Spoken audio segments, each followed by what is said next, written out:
Gusto mo ba na ikaw ay sobrang mamimiss ng taong mahal mo?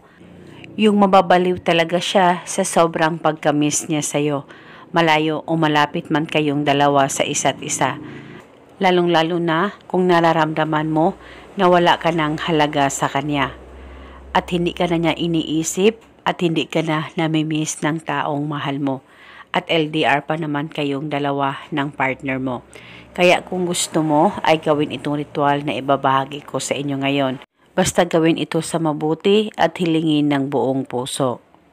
Ang gagawin mo lamang, kunin ang cellphone mo at hanapin mo ang larawan niya dyan sa cellphone mo. Pakatitigan mo ito ng maigi, mag-focus at mag-concentrate ka at ibulong mo ang mga salitang ito.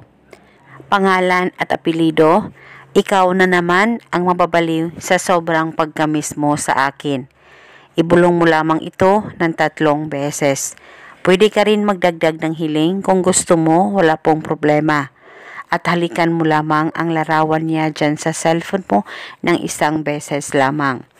At pwede ka rin gumamit ng actual photo niya kung meron kayo sa kanya. At panigurado ngayon mismo matatamaan siya pagkatapos mong gawin ang ritual na ito. Basta huwag kalimutang palaging magdasal at manalangin para mas lalong mapatibay ang relasyon at samahan ninyong dalawa ng partner mo. At kinabukasan, ulitin ang paggawa nitong ritual sa kahit na anong oras na gusto mo. At depende po sa inyo kung hanggang kailan nyo po gustong gawin ang ritual na ito. Basta gawin ito 1 beses sa isang araw.